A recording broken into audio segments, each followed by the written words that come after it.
Welcome to the Podcast Maneuver, the officially unofficial podcast for Star Trek Picard on CBS All Access. I'm Jim. And I'm A.Ron. And we watched this week, Season 1, Episode 5, titled Stardust City Rag. I don't really get the title. I don't like rag.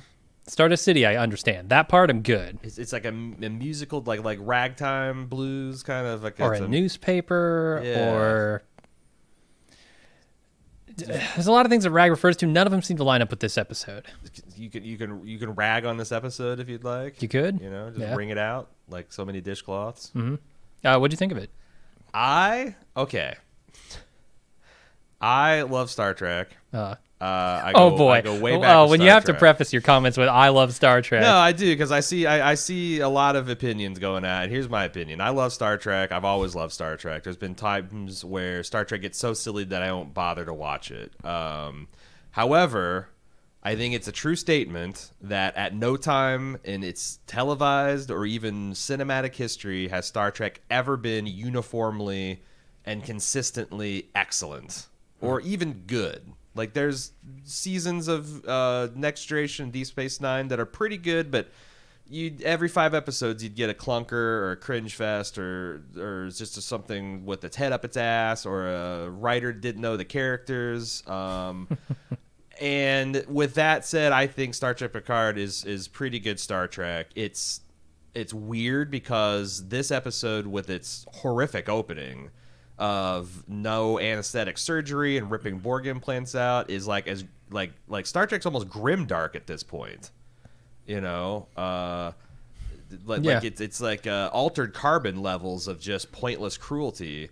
But that I'm kind of in for that ride. And I really liked. I thought it was fun seeing them dress up. I thought Patrick Stewart being appropriately sinister was a fucking delight. But it's doing a like 20% of it is what I would call stupid shit that there's no need or no call for, and with a little bit better writers or a little bit more time to think things through, it would be better. But like, again, at no time in its history has Star Trek ever been universally excellent. So I'm enjoying it. I really like seeing 7 and 9 come back. And there's a couple things that were, I thought, goofy and disappointment, but overall I liked it, and it felt like it moved the plot forward. Okay. I also want to preface my comments with I love Star Trek. So much so that I've been binge watching TNG for the last few weeks, sure, as you know. And I'm really thoroughly enjoying my time with TNG. Yes, there are several episodes per season that are clunkers. But once you get past the first 2 seasons, it's almost uniformly good. Almost. That said, this is a very different Star Trek. This even down to the character of Picard. I'm still adjusting to this new version of Star Trek. The new Picard is very strange to me. He does not feel like a man who is in command anymore, which he shouldn't, because he's not. Right. He feels like a man who is simultaneously broken and yet silly enough to be appropriately pissed off or whatever. Like, it just feels weird. This is a very different character at this point, and yeah. I'm still not adjusted to that. I think I'm picking up what you're putting down, which is he's trying to play a broken man who has lost his idealism, but is idealistic enough to tell this outlaw space Batman that watched her son get diced apart for Borg parts that, like, hey, you know, is revenge the best policy here? Yeah, like, and that's kind of old Picard, and those are the moments that shine through, and I see the old the man who used to exist, right? But that man doesn't abandon his friends for 14 years. Right. They're really caught between the tension of those two things that they're trying to do. They are, and that man also was never sort of in on the joke on these, like, because this episode is essentially an away mission, right? Like, he's taken his crew, he's gone down to the planet, sure, and he's in one of those scenarios where, like, they're dressed up funny and they're fish out of water, and like they have to pretend that they're this thing while getting simultaneously to the mission they need to get to. But Picard was never like in on that joke. Picard was always the straight man, sure, where like everything around him is happening sort of to him, and he's reacting and trying to, you know, stay on mission while not giving up the gig. Like, right. this episode doesn't feel like that. This episode feels simultaneously like I thought there was going to be a ton of fun in this episode, and there was like maybe a moment that was fun, and it might be that Picard moment, but the Picard moment to me rang sort of not true to his character, especially the broken man that he is now. Like suddenly gets all into this away mission with the eye patch and the accent, and like I get that he would be sort of reluctantly doing this thing because that's always how he did those away missions, but the idea that he would get into this character and have fun with it is not something I think of from Picard. Do you think he's having fun with it? Because I think he's just he's playing a bad, like, all the humor in this to me is both of these characters, Rios and Picard, playing these outlandish characters in a bad, cringy, like noticeably not correct way. I just don't think old Picard ever gives that delivery of that line when he's among his friends. I guess so. He goes down to the planet and he does the job he needs to do, but he doesn't like relish in it prior to the mission. Right. He's almost like rolls his eyes at everything he's got to do to prepare for this thing. Yeah. It's just a very different Picard, and I haven't settled into who this character is yet, and I don't know that the show has either. That's what I'm thinking, because there's also like going back to TNG, the first two seasons, Picard's characterization itself is wild, all over the place. Like they didn't quite nail like the distance he kept in his crew and the way he maintains their loyalty and respect for, because like there's a lot of times in like early seasons of Star Trek that Picard just comes across as a giant dick for like almost where he's like on the spectrum, not. It's hard to imagine a guy like that would get command of a starship, because he just doesn't seem like he understands how people tick or understands why people follow a particular leader or whatnot. And it took him a while to kind of home into that, because poorly written Picard can turn into a Gary Stu like that.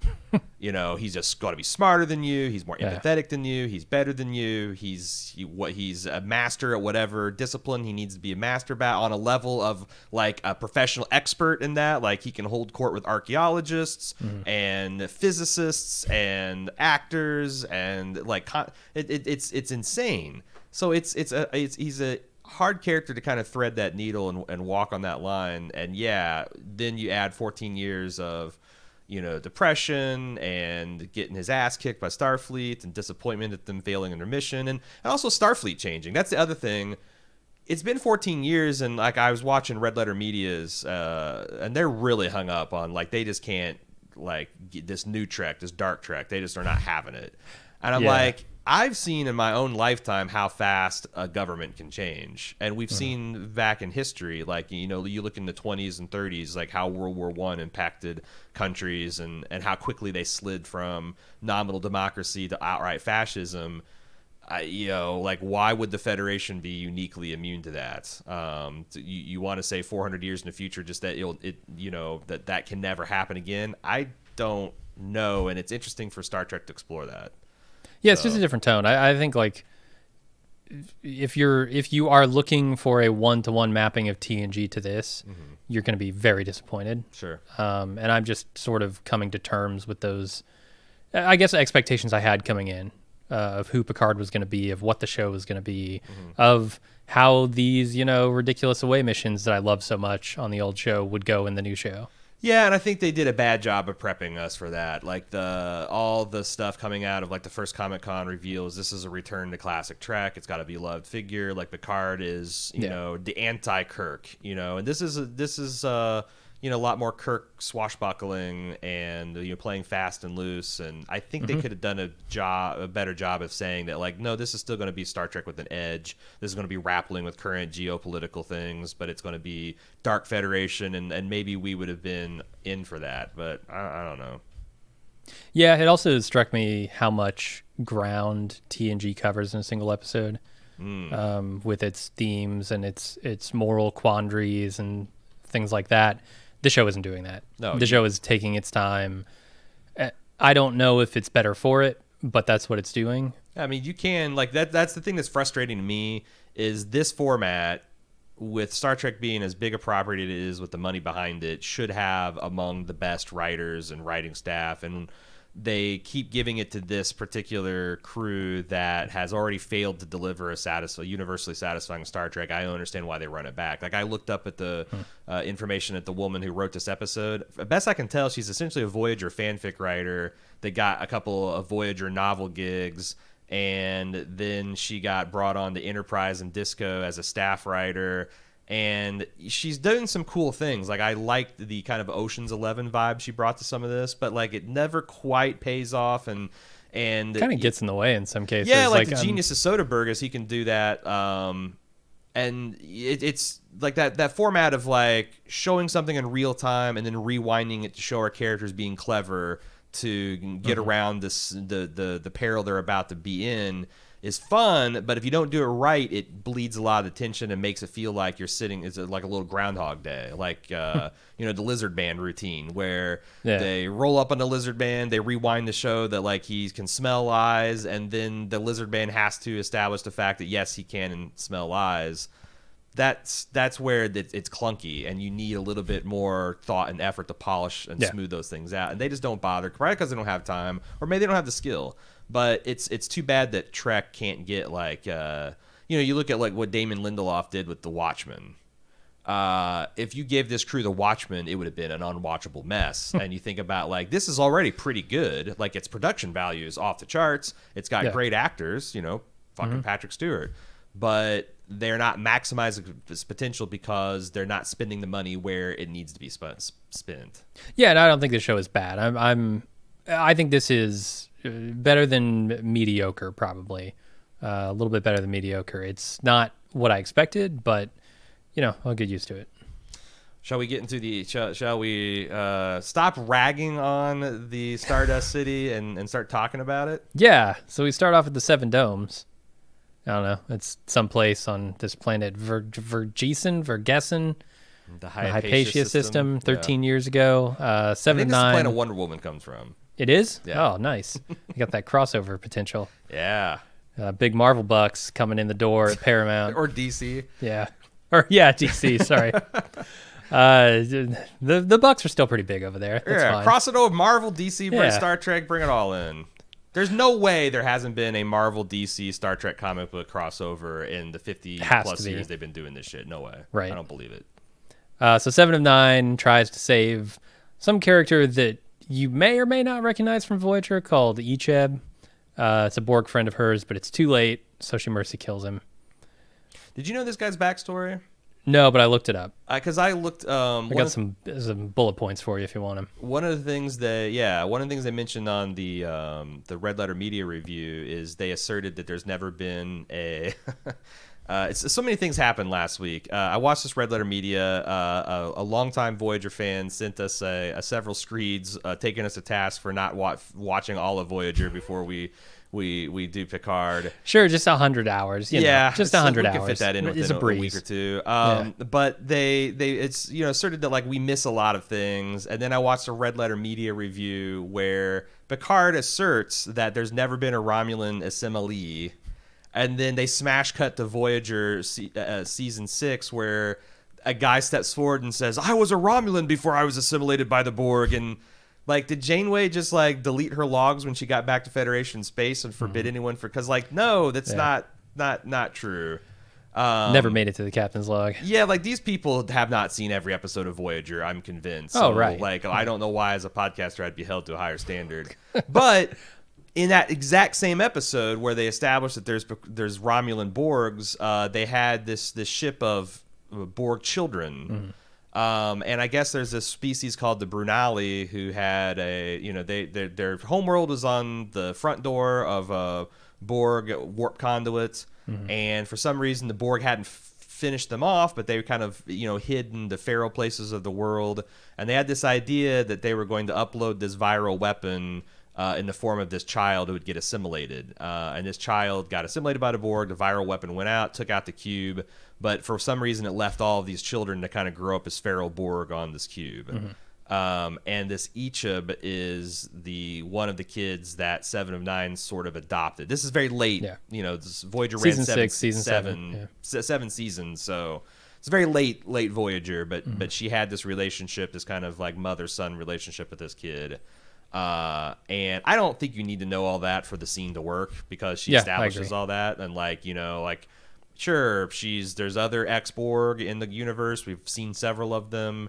I would have no doubt that she would have a special affinity for them, and she's got this child, and he's being ripped apart by these scavengers, and it's pretty horrific. I felt full empathy, even without the bullet point backstory. I don't know. It's horrific. Is in researching this Icheb character, yes, it's exactly how you explained it. But then later on, after he's saved from the Borg ship and sort of de-assimilated, they reunite him with his parents, who proceed to drug him and send him back through the transport conduit to the Borg to be reassimilated. Why? Or try to, because that's their whole plan. They want to destroy the Borg by sending these kids with that are loaded with virus.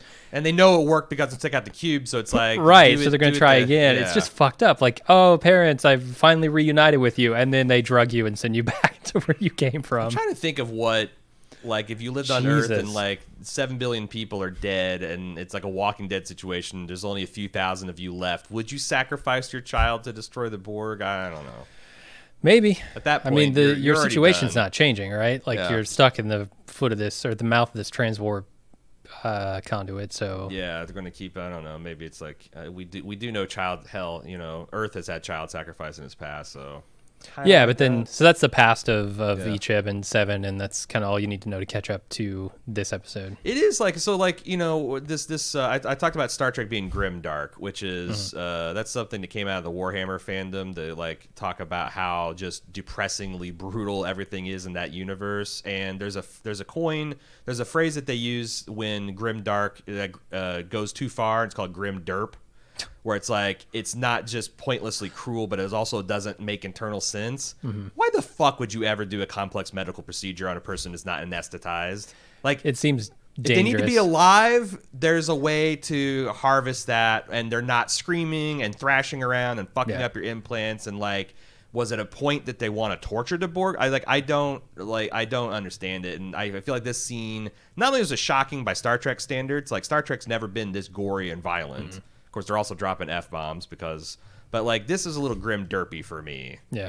It's horrific to vivisect a person and harvest their organs, whether they're anesthetized or not. But like, this doctor just doing it is just, I don't know, a little mad science. Yeah, and they linger on it too. It's not like they wanted to convey the idea. They wanted to show you the process. Yeah, Jonathan Frakes, who directed this episode and the last one, has always wanted to do a Hostel. Yeah. Or like a human centipede, and he's never able to get one. So now There's a lot of good body horror potential for Borg. Like, you could just do a whole Borg series that's a horror series. Yeah, It's just body horror. It's psychological torture. there's a lot of horrifying things about the Borg. Like that one, there's a dream sequence in First Contact where Picard's like woken from a dream and like a Borg implant bursts out of his face, and but like, this is pointless cruelty. A little grim derp for me. Yeah, I agree. Okay, so we go back to 2 weeks ago, and we're in Stardust City in Free Cloud in the Alpha Dorada system, and a character name that we'll come to know as Bjayzl gets a report that Bruce Maddox is around, and Bruce tells her that the Romulans blew up his lab, and she knocks him out with poison. What's your feeling on naming a character that looks like this, that's supposed to be like a crime lord, something that looks like it should be pronounced Bjayzl? I don't like it, but I honestly, I couldn't tell you why. It's something about just the phonetics of that name that I don't like. It just seems like it's a very, very as seen on TV, Bjayzl. It's like your grandma's going to bejazzle your jacket. I thought for the longest time, because I didn't have captions on, that they were saying the Bjayzl, and I was like, who is the Bjayzl? Yeah, the Bjayzl. Right. Don't get it. It's just not just Bjayzl, it's the Bjayzl. Yeah, it's apparently Bjayzl. Another point, so we were introduced to Bruce Maddox here. I was shocked that they didn't get Brian Brophy. Yeah. Because they got Hugh. I guess they didn't get the original Icheb back either. I'm not sure because I guess I did some research, and I guess Brian Brophy is like a professor now, and hasn't acted in a while. decades. But like, Star Trek calls you back and says they want you to reprise this role that's from a fairly big and well-known, beloved episode. And even if you're out of, like, did he say no? Did they not approach him? Hugh... And you're only going to be in it for one episode? You get Hugh, but you can't get... Yeah, and that's right. Hey, fly out, do a single episode, we're going to kill you. And then... What if he's created a synthetic in his own image? And that's why he didn't want to do it. Oh my God! And they actually, it's like no one realized that Bruce Maddox had a lot of work done or whatever. Oh well, I was trying to pass it off like that, right? So I was thinking maybe there were more of him out there, and this maybe was the real Bruce Maddox, but then we'll come to know like some synthetic Maddoxes. I don't know. Do you think Professor Brophy big timed him? Oh yeah, he wanted too much. Yeah. 10 million. He was asking 10 million is a Brophy price. He wanted that rock money. Yeah, you want a Brophy performance, you're gonna have to pay some Brophy cash. Brophy needs a new pair of shoes. I've got tenure, motherfuckers. I ain't leaving this campus for anything less than 9 figures. I don't, it's just so bizarre because they really do the fan service on some of this casting, and it's like I'm just like, man, what they just couldn't get him? Crazy. Yeah. So then we go over to Hollow Chateau Picard. 7 of 9 asks Picard what he's doing out here, and he's pretty vague in his answer, and he ends up criticizing Seven's involvement with the Fenris Rangers, and Seven sort of defends herself by saying, oh, these people need help. So Picard reframes his mission as the same, and that sort of wins her over. Intrigued. Yeah, like, it's so funny because, like, again, last episode, Picard is like, I can't believe this thing's gone to shit. Where are the Fenris Rangers? And this episode, he's like, Fenris Rangers, come on. What is this vigilante shit you guys are pulling? Like, it's pretty wishy-washy on his... Never mind me watching Voyager. Did they watch the last episode? Like, what does Picard really feed? Or does he just like to be holier than thou to everyone he's talking to? Yeah, there you go. Because I don't know, I thought the Fenris Rangers sounded pretty cool. Like there's some kind of partial collapse of Federation Yeah, this law. power vacuum. It makes a lot of sense that somebody would step in. Now, would it be 7 of 9? I don't know. What I was thinking about, like in real world analogs, what would that be like? Going to like some kind of like going to Syria, did they have like soldier not mercenaries, but just like soldiers of fortune that go to like war torn areas and just dispense justice at the end of a gun? Like, I don't think like I know if you don't, because like if you don't have the backing of a state, it seems like you're just going to get steamrolled. Anyone that's going to show up in any area of the world, much less the cosmos, is just going to get their ass handed to them. Because you got to hope that the powers that be in other areas have sort of the resources tied up already, which I think the Federation did. They lost a whole bunch of shit when Mars went up. They lost a bunch of shit on this rescue mission. Like. Right. The Romulans lost everything. So, like, that power vacuum in the neutral zone is kind of going to be there for a while. And it leaves a little bit of room for something like the Fenris Rangers to evolve and develop. Yeah, it does feel like you've got, like, for the first time, like, this frontier where there is, kind of like hut space in Star Wars, where the Republic just doesn't quite reach out there. And maybe there's more of the galaxy than there ever has been, because as you know, what they lost, like 10,000 ships during the evacuation. They lost, like, Mars is very important, kind of planet, shipyard, and like it's I starting to feel like the Federation is kind of crippled, as shrunk, and has kind of gotten gone past lean and mean and hit skinny and pissed, and they're backed in a corner, and they're meaner. I kind of like this story. I do wish though that if we have another Star Trek series after this, that we can go back. Like, okay, we've now seen Trek as grim as it can be. Can this be the nadir that another series like goes back and does like utopian, aspirational Trek? Yeah, because that's what I really want to see, and I haven't had that itch scratch for a decade. That's what we need, man. Yeah, and we're now wallowing in grim Trek, and I'm finding it compelling. It's really cool. Let this be the pathway towards a good new aspirational Trek. And I do think there's some hope in this series. I think Picard, maintains some hope despite its grimdark nature. But it's definitely darker and more dystopian, I think, than old Star Trek. All right, Star Trek Tech Talk. Does anybody actually want semi-transparent screens? These things, I can't imagine that they're going to be really useful. Like, just imagine if your television had no back Yeah. and you put it in front of basically just whatever was sitting behind it. Like, let's say you got a whole shelf of books or something behind your screen, and you can half see the books through the screen, and you can half see the screen because of the books. It's real bad. It's real annoying. But I feel like every single concern too. Like when your back of your screen goes opaque because you've entered private, Mozilla 20/40/99 mode, people are gonna be like, "Are you watching porn on your terminal, ensign?" Yeah. Why'd your back of your screen go opaque? Yeah, if you got nothing to hide, why isn't it transparent, huh? Yeah, Why can't you we get see a it? text from your girlfriend like, what's going on here? Yeah, I just don't think it's very useful. And I see this like from, I think like Minority Report is this way, and just like anything that has like sort of hollow screens or floating interfaces will do this semi-transparent effect that is, in my opinion, just bad. Yeah, like Just having not a useful. screen that you can dismiss at any time, it's not physically there, is amazing. Super useful. Because like you can clear your desk just with a touch of the button.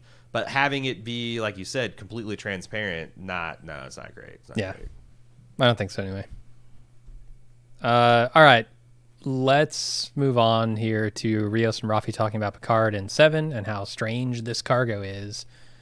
And Rios just can't get over who he's got on board now. He's got a famous starship captain, an admiral, and he's got Seven, the ex-Borg Fenris Ranger from the Delta Quadrant, as the notorious constructs. Ranger 9 of 11, or yeah, right, 99 of 11. Right.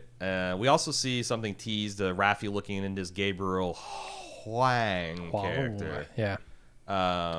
And I don't know. This scene serves to remind anyone who forgot or didn't remember or has not seen Star Trek before that Picard is an ex-Borg. Right. Right. Yeah. I guess, have they not mentioned that in this series? I don't know. That's just part of my built-in knowledge of Picard at this point. They might have, but like that's what this scene is for, just to make sure everyone knows, like, oh, she's the Borg too, and he's an ex-Borg, and that's why they might have a special relationship, just to help you along, which I appreciate. That's pretty good. That's pretty good writing. Mm-hmm. And then in the next scene, they changed the relationship of Jurati and Bruce Maddox a bit, with them making cookies and kissing. Yeah. You can tell she really misses him. Had a May-November kind of student-teacher romance going on. Mm-hmm. I thought it was really interesting to show that she doesn't understand why you would want to cook a real cookie from replicated ingredients. Where I'm like, nah, man, like the replicated cookies are fucking, Chips Ahoy. Mm-hmm. That shit's got to go. I want my grandma's cookie recipe, and I can replicate my own flour. God damn it! And yeah, I think that would be better. I think cooking has to be a lost art in the Federation, right? I bet it is. That's why Benjamin Sisko's dad can still make the big bucks, slinging Creole. New Orleans, yeah, slinging Creole in San Francisco, yeah. Because everyone's forgot how to make a really good crawfish etouffee. Yeah. No, he's making that muffalata. He knows what's up. And then we go to the crew being harassed by virtual advertising as they approach Free Cloud. Can you not block these? These things can just go through your ship? Like, it seems like it's probably a agreement. There's probably some like partnership between the ship manufacturer and the advertising companies. Oh my god! That like say, hey, build in these hardware systems where they can't block this shit. Or maybe like to enter the space, like to dock at a berth or whatever, you have to accept. That's how you pay for your docking fees. But they're all customized for everyone. Like Picard's getting slung, a cup of tea, and Rios is getting offered a hot rod engine upgrade. They get the Rafi. And this like Rastafarian holographic alien is offering her, to get snake bit with the snake leaf juice, and she's like, Feely's Venom Garden. I love it. Blowing up my spot here, man. I'm the one recovering snake leaf addict on the ship, and you're making it hard on me. Yeah, this is our dystopian future. Welcome to it. Yeah. Because this shit is real. This shit will 100% happen. It was already happening.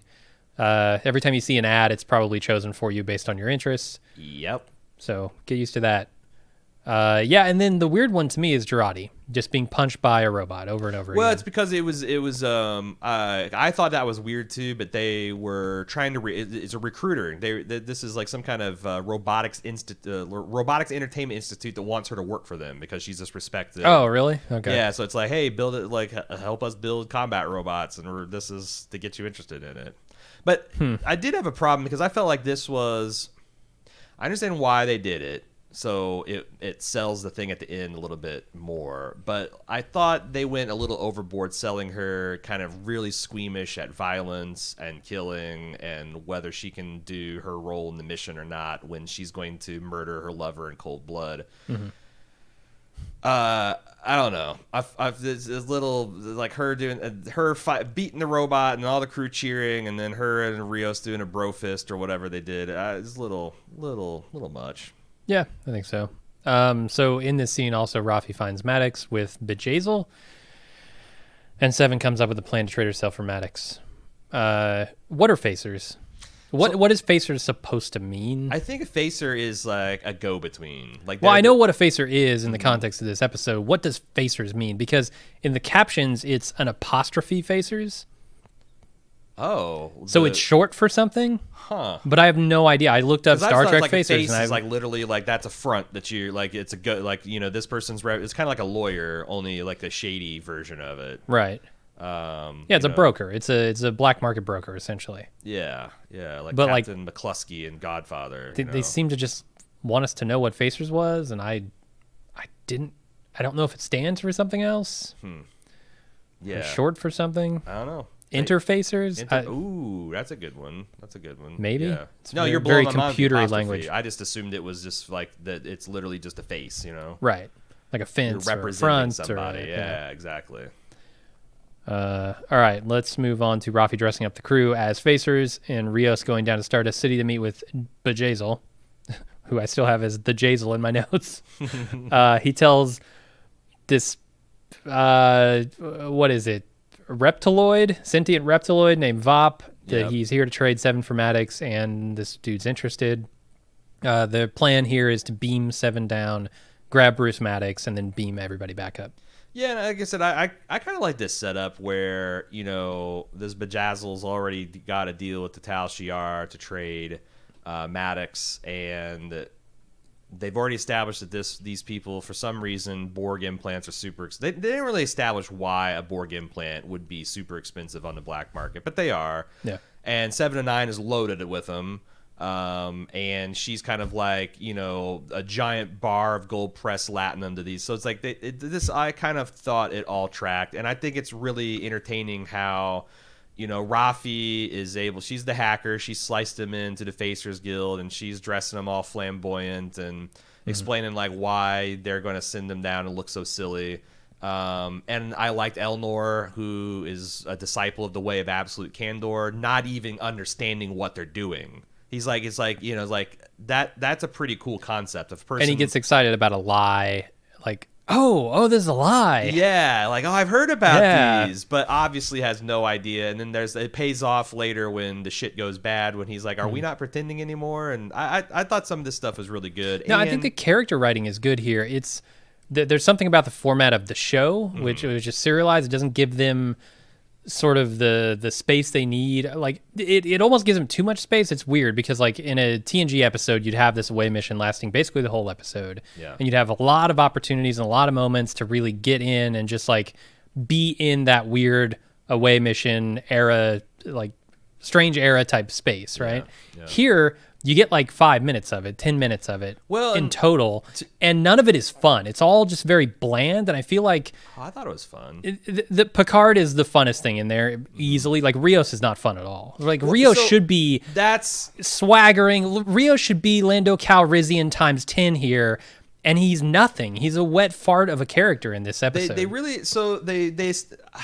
I agree. Because when I first saw Rios, I thought he's essentially Han Solo and Lando Calrissian mixed together. But then over the next couple episodes, they're like, oh no, he's actually this a straight-laced Starfleet officer with existential but like all of the swashbuckle was gone. But he needs to be that here. But like I was like, okay, they're also I think maybe going for Kirk on 1980s San Francisco. That like Kirk is swashbuckling, Kirk is kind of swagger, but he's out of his element. And he's like, double dumbass on you. This guy's ordering double umbrella. Here's what they should have done. They should have taken the Irish version of him and had him go down to the planet with them. Be like a holo character or something. Yeah. Like, it wouldn't work with the reptiloids, like, smelling senses. But you needed a more fun character. You needed somebody to really bring it in those scenes to punch up what is effectively just a bunch of exposition and a boring.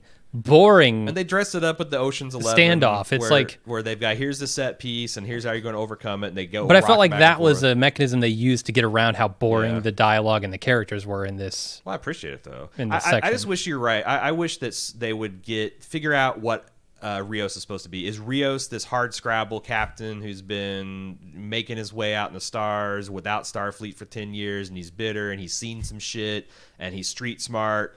Or is he essentially Wesley Crusher who's disillusioned? Because this feels like Wesley Crusher who's disillusioned rather than like imagine Riker. Right, it would have been fucking good. Like an unlicensed freighter for a fucking decade. And Riker then doesn't go down there and order double umbrellas and need a fucking 3-foot feather to look like he's got some swagger. Yeah. And Rios... And if you put him in that outfit and you had him do the double umbrellas, he would bring it. Yeah. He'd be so good in that role. He'd have to set phasers to stun and like stun metal bikini wearing Orion slave girls left and right. Oh, yeah. Just get the mission accomplished. 2 umbrellas. How about 2 ladies he slept with in the first 5 minutes? Because that's what would happen. Right, yeah. Yeah, Rios just didn't bring anything to it, and I'm sad. Yeah. I wanted more from this episode. So we move on to Rafi finding who she's looking for from in Free Cloud and says goodbye to Picard before beaming out. She's been looking for her son, Gabe Huang. I don't know how you say that. It's a long H, a very long, very not silent H. Yeah. They have a complicated past of addiction and conspiracy and neglect, which they rehash in the lobby of this Stardust City Health Services. This set, because like, long-term Bald Move fans know, I've got a somewhat checkered relationship with my parental figures, specifically my mother, and watching this person come back into her son's life with this affect, like, not leading with, hey, I was wrong, I did you dirty, but like trying to play this as almost like a joke, like a meet cute, where this guy, and he's not having it. Yeah. He's like, fuck you tore up our family. And I don't know, because there's the part of this that works where she's like Sarah Connor in that she's talking crazy, but she's right. Mm-hmm. But then there's another part of this where she's also a drug addict, and they should have never fucking added that to her character, I think. Because it fucks it all up. Like if Sarah Connor, in addition to having these crazy delusions about cybernetic entities coming back to kill them all, was also a heroin addict, it would be, like when she's proven right, John Connor can't be like, oh man, it's kind of messed up how I always thought my mom was crazy and blah, blah, blah. Well, you remove all of her conspiracy thinking that she's entirely right about these artificial life and the conspiracy with the Romulan. She's still a fucking addict, and which is a huge which could piss off her son. So there's never gonna. And I know they're gearing towards them having a reconciliation where he realizes like John Connor, Mom was always right, but that wasn't the only problem. And I think it was a big fuck up, like to stack up this many flaws in her relationship with her. And again, maybe they'll play it off realistically, where she's proven right, but her son still keeps her distance because he can't trust her to be clean. Because even now she's lying to him. Yeah. Like, oh, I'm clean. And again, I just saw you hit that snake leaf vape. Right, and I thought snake leaf was like marijuana. Apparently, it's more like meth. Or like as you pointed out, like a gateway. It's a gateway drug to the benzos. She shoots up Rios with like some super space ludes. And dude, yeah, she's got a cocktail of drugs that she uses all the time. She shoots him up without his consent. Yeah. Where was the emergency medical hologram with that? Yeah. Like I see you're about to shoot up my employer with God knows what. What is the nature of your drug hallucination? Is this something where she knows because his wife is there, right, and she's pregnant? That's the whole reason they're at this facility. She's got to know that's the case. Is she was surprised though? Why would he be at a reproductive health services facility in the lobby waiting? Right. Like, what reason other than his wife is pregnant would he have for being there? But did she think he's working there? I don't know, because again, like keeping this mysterious didn't let us in on any of that stuff. Because she's a hacker. She could have just found his location and met him there, not even realize what the facility was. But yeah, I don't know. And I guess it was like a caption or something that told me that. Is she a Vulcan? Is she a Romulan? She looked Vulcan to me. She looked Vulcan, and I think there's a subtle distinction between Vulcans and Romulans. Mm-hmm. But she kind of acted like a little Romulan. Like she had some emotion. Romulans have a little more going on in the T-zone, right? Yeah. Yeah, a few more bumps. Yeah, I think so too. But I also think she had some emotion. Like she was not like entirely logical about the meeting of the mother. But maybe not. Maybe. I'd have to go back and look. Vulcans haven't been entirely consistent in how they're portrayed throughout Star Trek. It's true. Maybe she's got what Sarek had. Maybe she's half Vulcan. Yeah, there you go. She's a Spock. All right, we're back in the club, and Picard shows Bjayzl his trade, and Bjayzl knows Seven, and Picard's crew gets guns pointed at him. Like I said, this is pretty standard, boring shit that happens once they're there. Yeah. Although I did like Picard acting up the French accent. Like when he's on the planet, when he's in the club, that's the Picard who goes for it. Like when Lwaxana Troi is begging for Picard to, proclaim his love so that she can come back to the ship and not end up with this Ferengi. He goes for it, right? Sure. He does it. He can do it when he needs to. Mm-hmm. These are the scenes that I like with Picard. And he's really going, like, the stuff he's saying to 7 of 9 is, like, really fucking brutal. Like, it's like he's using a lot of metaphor here that is uncomfortable and kind of vile, but he's also playing a pretty bad dude. Yeah. Like he's having a shit off with the lizard man, like you'll have to slice her and dice her. Oh, are you squeamish? Which I gotta say, we know the lizard man's not squeamish. They do this to Borg all the time. What was the lizard man's hesitation? Like, why was he stroking his chin? Like, I don't know.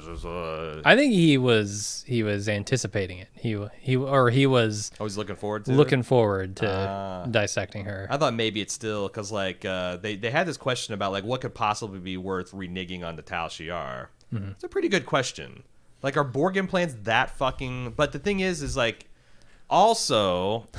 7 of 9 is worth more to this lady than just the sum of her parts too, which I thought they did. Like, they didn't do a really good job for me explaining like what their backstory was. I guess they did. Yeah, she posed as a ranger to gain her trust, just so she could probably try to get the boys' implants and hers too. And she's the one that got kind of like that one collector dude with Data. One collector dude. Yeah, the guy who was collected unique things and he kidnapped Data. Like Data got away and. If he hadn't have, I don't know, what ever happened to that guy? Data tried to kill him, but he probably went to Starfleet prison. Yeah, I remember he didn't shoot him. Yeah. He like had the Romulan disruptor or whatever the hell, whatever race disruptor, and he never shot him. Veron T disruptor. Veron T? Oh boy. Got that encyclopedic knowledge. Just stops at season 2 of Voyager and doesn't really kick back in until this season of Picard, unfortunately. Yeah. So then we go to Jurati up on the ship, psyching herself up for something, and the EMH offers her a sedative, and then Rios calls to tell her that she might need to beam the crew out a little early and to be ready. Yeah, this is there's a couple of things I like about this. I like the fact that they have portrayed her as this milquetoast who's very uncomfortable with any kind of action, and you think she's freaking out about her on that. As I was watching this episode, it's like, why is she? First of all, I never forgot that she was probably a double agent. But I was thinking, why is she freaking out about essentially beaming a couple people up? It's like a push-button procedure. Yeah. But she's not. She's worried that she's going to be able to go through with killing Maddox, I think. Yeah. That's why like she's being psychologically unstable. It is weird, though, that like what dialogue is Rios hearing? He's down in the bar and he's listening. And does he listen to the fight between the EMS and her? Because it seems like no. But what mechanism would keep him from hearing that? And why doesn't he why is the EMH freaking out? Like, could they have a dialogue where like it seems like he's not exactly on great terms with his emergency holograms. Why could He's deep in that benzo trip. Like, that's true. I mean, he's on sedatives and he's on uppers, downers, inners, outers. He's on everything. That's true, man. but that was also because, like, other than that one scene where it kicks in, it's not really part of the plot. Like, he's a dead eye aim later on. He's like got like this super steely gaze when he's talking to Girardi here. I don't know. I thought it was weird that she's talking all this mess and freaking out and all that stuff, and he's just like, hey, can you say over and out? Right. Is this your first time on a fucking communicator, lady? Come on. What the fuck? I do like her dialogue here, like this affirmative, over, out, whatever thing that she's doing, because like she's not used to this, and it's a lot to get your head around immediately. The other thing that I have questions about is deactivating an EMH when you're in the midst of a psychological emergency. Yeah. What does that mean? Like, when I say deactivate EMH, what happens? Obviously, the EMH goes away. But there must be some kind of, like, timer that prevents them from just immediately rematerializing and going, please state the nature of your psychological emergency. Or when you're murdering someone medically in the sick bay. Like, you can just dismiss that? Right. Yeah, I don't. There's got to be some timer. There's got to be a thing. There's also got to be some like laws of Asimov like observed here. Maybe, I don't know. Yeah, I guess Star Trek's never really rolled with the 3 laws, but no, seems like a weird emergency medical holograph that you can just in the middle of a emergency you can just dismiss. You can just and it doesn't just immediately come like this back. isn't a fucking Windows update. People are dying, right? All right, we go over to Bjayzl and Seven, who are kind of going over their history together in a standoff here. Seven seems to have been her minion at one point, but she got away, and then Seven busts out of her cuffs and turns the tables on Bjayzl. Seven tells Picard to take Maddox, but Picard demands an explanation, and she says, Bjayzl wanted the parts from another ex-Borg friend of hers, this Icheb guy, the one she killed at the beginning of the episode, and she tortured the guy to get it. And this is revenge for that. And then Bjayzl offers Maddox for her own life, and Rios thinks, yeah, that's a good deal. So they make the trade, and they head back to the ship, where Seven asks for 2 phasers before giving him some vigilante token, I guess. Some, hey, if you ever need anything, let the Rangers know. That's like a Ranger alert, or is it like a 7 of 9 alert? Probably Ranger. Okay. Because I'm wondering if we'll ever see Jerry Ryan again, or if he activates in the future, we'll just get some. I'm almost certain we will. Other cool action hero, but they didn't really point that out. No, you don't call Jerry Ryan for one episode. You might call Bruce Maddox. You might call Brian Brophy. For one episode, but Jerry Ryan, she works. I still think like I'm looking at Jonathan Frakes directing this many episodes. I'm like. It would have really been so bad to have Captain Riker instead of Captain Rios. No, but yeah, like a past his prime seedy Riker as the captain of the Las Sarina or whatever it is. What would Riker look like 14 years on? I mean, he didn't get devastated by the Federation essentially turning on him, but I mean, you'd have to put that in, like, because or like Starfleet purged all Picard loyalists. Wouldn't that be kind of fun? Like if all of the bridge crew of the Enterprise D and E got exiled from Starfleet, and this was just Picard putting together a squad. Yeah. Geordi's like, you son of a bitch, I'm in. Like, he just goes to every one of them. Worf is a senator and High Klingonia, and he goes there with one of those blades with the things that chink out, and I'm calling him a debt, Worf. Worf takes the sash off, throws on a communicator. That'd been cool. Picard's 11 or whatever. There is a discussion here between Seven and Picard about their humanity and how much of that they've regained since being de-assimilated, which I think is going to be interesting. Like that stuff to me is sort of the shades of the old character, tempered by 14 years, that he's still grappling with those issues. It tracks. We saw him, wrestle through that, wrestle with his Borg identity throughout his the series and the movies. So that's one point that definitely does track. Yeah, I do hope they get more into that. So then Seven heads back down to the club with Picard's phasers and double barrels Bjayzl, then begins shooting her way out. Turns her into a fine pink mist. That was pretty I think that's a Federation phaser too. Like it's kind of pulp setting on it apparently. Pretty metal. The phasers are a little different now. Like they're shooting sort of bolts rather than like solid beams. I think that's like a Borg. That's when the Borg. That's like a variable frequency phaser type of thing. Yeah, they're going back to modified it. Yeah. After, because I think that was also true in First Contact, right? Mm-hmm. They had the kind of more of a plasma rifle than a phaser rifle type of deal. Yeah. So Maddox is then treated for his injuries as they talk about Dodge and Soji. Before we move on, I wish they gave Jerry Ryan a little bit better action because she essentially just, commandos like walks in a straight line. It's terrible. It's terrible action, but like they could have staged it in a way where like she's just killing them as they come in the door and getting to jump at them. But like it's so fucking Arnold Schwarzenegger Commando to have a person standing straight and tall and just mowing down dudes with or Terminator. Like in Terminator you buy it because he's a machine and like nothing. She's kind of, but is she? I never got that X-Borg were somehow augmented. She would die if she got shot by a phaser rifle. I'm pretty sure. Yeah, but like when she's got her hand around Bjayzel's neck, I guess I'm supposed to understand that she could just snap her neck and kill her. Yeah, she's super strong. Why? Because she's got all these the Borg exoskeleton in that hand. That silicone glove's going to help her out? That's a titanium duranium mesh, Jim. Oh, I see. Yeah, with enhanced servos, cybernetic strength. Looked a lot like silicone to me. You can. It is funny how high def is not so kind on those latex Borg implants. As the old standard def TVs are. Mm-hmm. Yeah, it's like I don't think duranium can raise with your eyebrow or like they're doing with Jerry Ryan here. In my mind, she's like about to pick up a pan out of a hot oven, not snap somebody's neck with her augmented strength.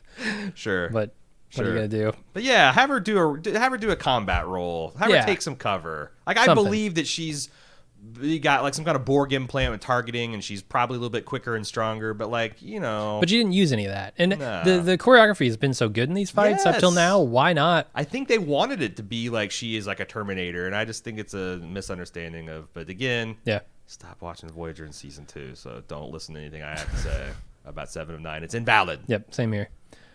All right, so Maddox is treated for his injuries as Picard and him talk about Dodge and Soji. Maddox tells Picard that Soji is on the artifact to find the truth about the synthetic ban, and he warns Picard that the Federation might also be involved in the hunt for Soji. We already know because of Commander O. But now Picard knows it. Now Picard knows it. It's true. So he should be suspicious of everyone lurking in the background of scenes. Yeah, he should be especially suspicious of the person he brought on this crew with no background analysis. Mm-hmm. That showed up at a suspiciously convenient time at his chateau during a Tal Shiar, Super Tal Shiar raid. Yeah. I don't know. Maybe he should be suspicious of the person on the spaceship that just flew in and saved their asses from the Romulan warbird for apparently no reason. Yeah. Mm-hmm. None of that. Yeah. Maybe they should have had him wear double eye patch, and like Rio said, the double umbrella. That way he could believably not see any of these things right in front of his face. There you go, double eye patch. One eye patch, that's passe. That's you got to get very sinister. There was talk with the 2 eye patches from Maddox about a mom AI that it was embedded in Soji. Yeah, I think that's when she talks to her mother. I think that's literally like this protective AI that keeps her full knowledge and abilities. I never got that from previous scenes. I didn't either. I only got it from when he literally came out and said it. Yeah, but it instantly tracked. Like, instead of having, because like the other way that could work is like. You just have a person paid to be their mom and they staff the phone, but it's like they're robots. So just have it be like a higher level thing that can make them pass out when they get a little rambunctious and can activate combat abilities when they're threatened. Seems like Maddox has made even better versions of Data at this point. Like perfectly imperfect, right? As he describes it, because he's got like added functions. I don't think Data ever had like a section of his memory that was sort of cordoned off with a separate AI inside of it, right? Well, no, I mean, the way Dr. Noonien Soon summoned him back to his lab the first time, that was like a hidden subroutine that was activated by a subspace signal. Where just not a separate AI. I mean, what is that if not a separate AI? If it's something that in Data's brain he's not aware of? It's like, Yeah. it's a primitive version of the mom AI. It's the dad AI. Very primitive. It's not as attentive. Yeah. not as emotionally developed.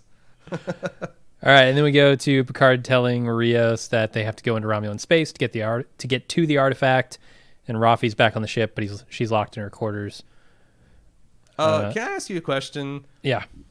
So Rio says, "Oh, Romulan space, I'm gonna have to double my fee," and Picard kind of smirks at him, and he smirks back, and then they laugh.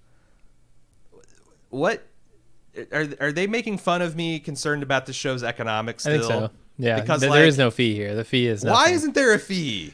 He's not a Federation pilot. There's economic because his inequality. resources are unlimited. Like he's got replicators, right? But how are his resources unlimited?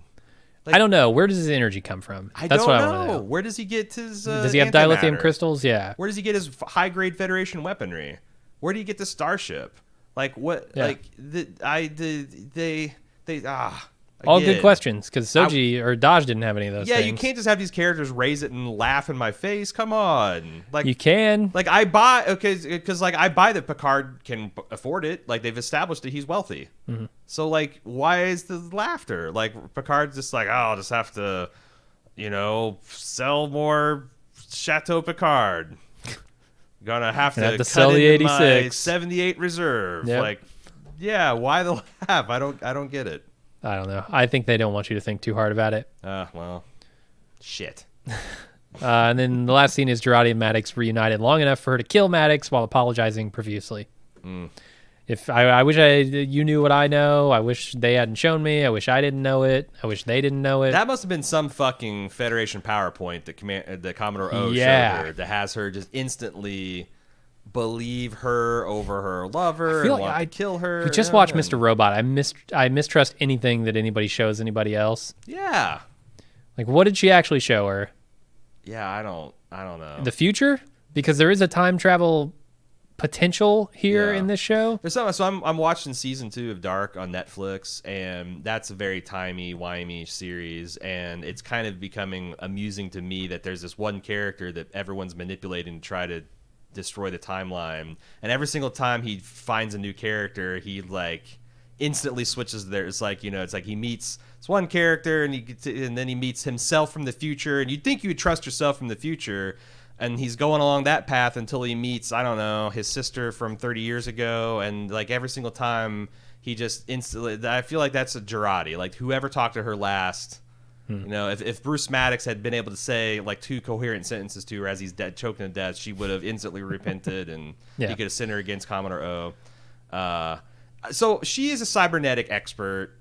I had a little problem with the EMS witnessing this murder and not alerting anyone in the crew. But I do believe that she could hack it to where this is not a problem. I wish they had shown something. Didn't show anything. Yeah, that she was working on some kind of furtive program that if you freeze framed it, you could see is the EMH programming.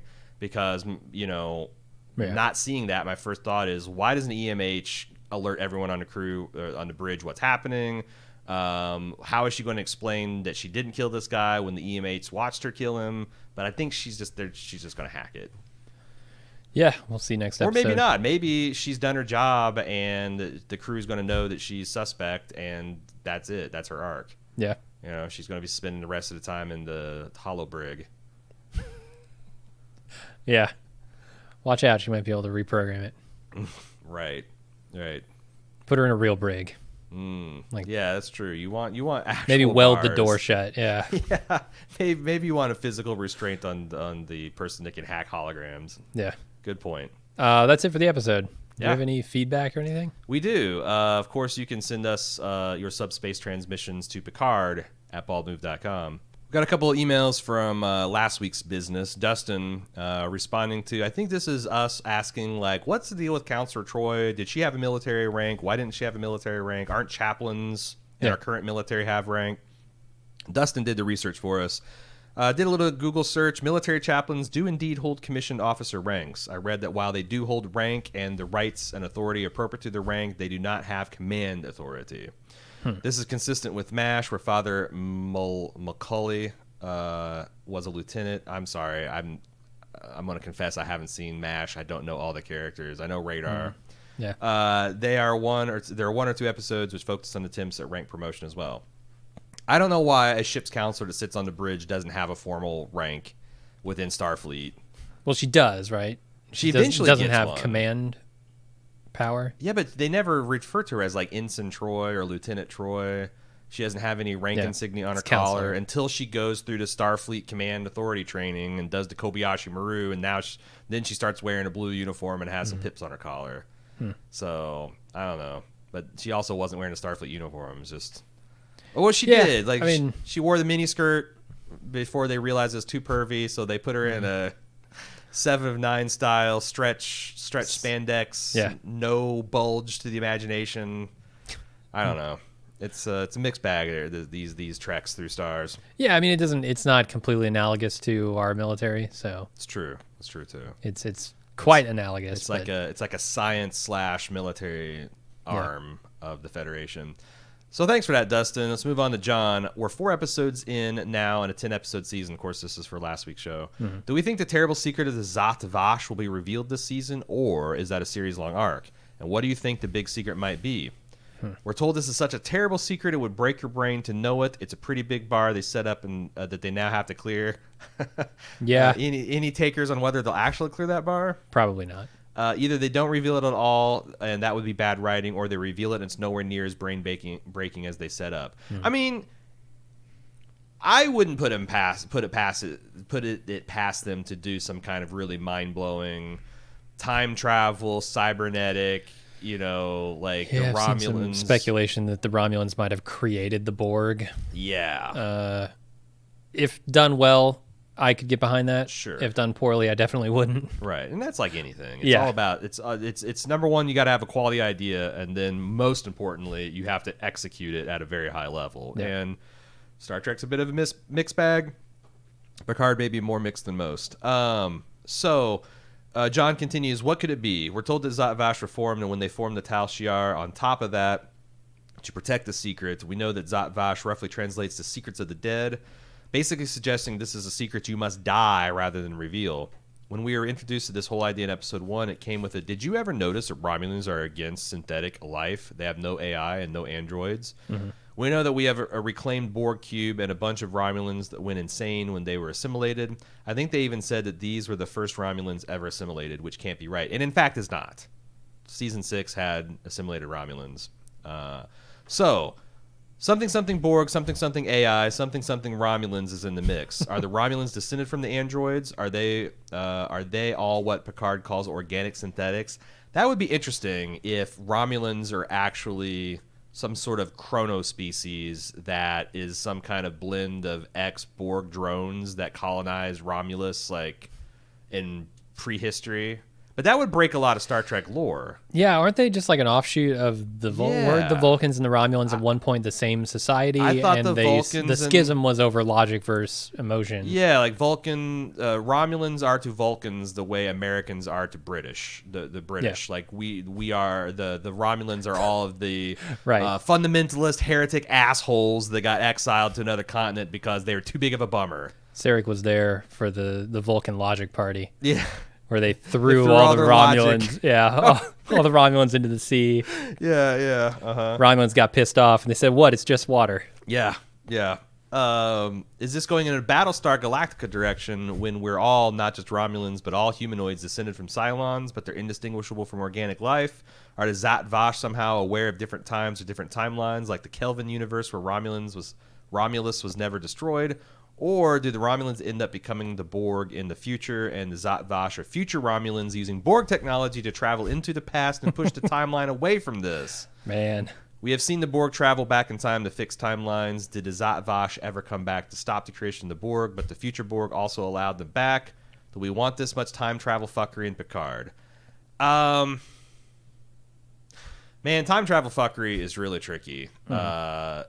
When it's done well, it's really amazing and thought-provoking, but it's weird because audiences are a lot more sophisticated than they used to be. Like, things you could get away with in, like, Terminator in terms of creating paradoxes are stuff that people would just be hard no on today. Mm.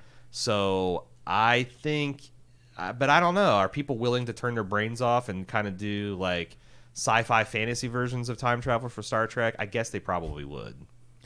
I don't know. It was a lot easier for me to turn my brain off for something like TNG, where the point of the episode was not look at this cool plot we've developed. Yeah. The point of the episode was look at the moral quandary that we've posed, and look at the solutions and think about your own solutions.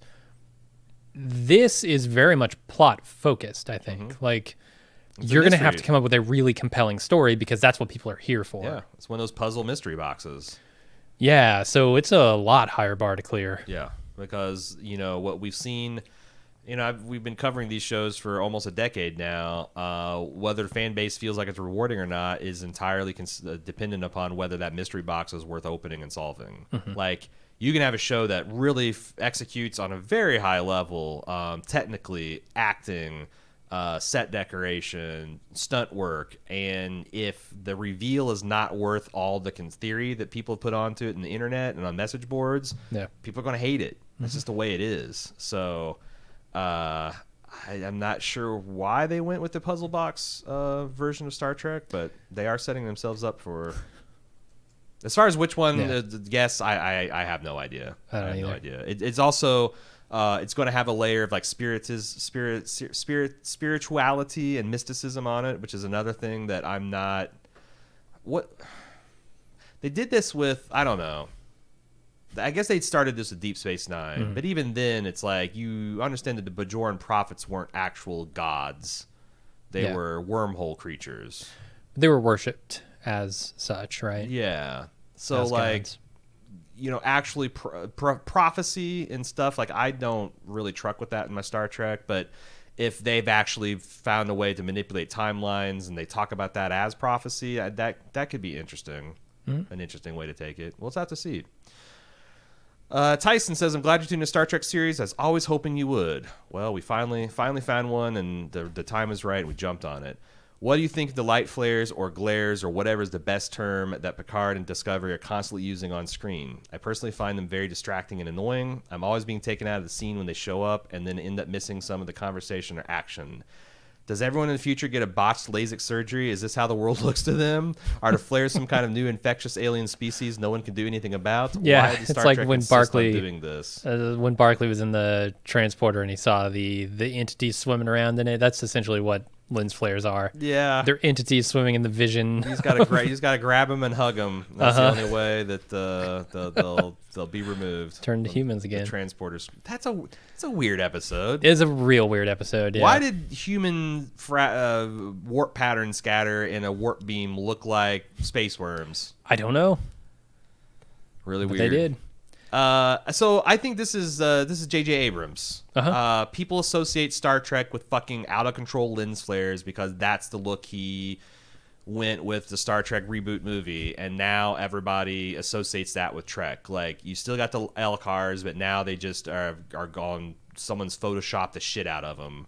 Yeah, I really don't like the new aesthetic for Star. It's just so generic. Like, this could be Mass Effect. This could be this could be The Expanse. Like, this could be any other science fiction series you've ever seen. The Expanse doesn't do this shit, and I think it feels more real. Like, they have essentially iPads for their screens, right? Which I mean, that's fine. Like, The Expanse feels more like 24th century Star Trek in its like look and feel. I mean, I guess not exactly. They don't have phasers and photon torpedoes, but like, it's cool. There was an iconic design to Star Trek that I feel has been lost. For sure. Since Voyager, after Voyager. And I don't want it to be exactly the same. I'm not saying, let's go back to 100% LCARs and all the rounded edges and everything. Yeah. We got to do that. I'm just saying, let's get a fucking Ive or whatever in here to develop the new aesthetic for Star Trek, because they haven't developed anything unique enough to stand out as like, I see it and I know it's Star Trek. Yeah, like Michael Okuda and Rick Sternbach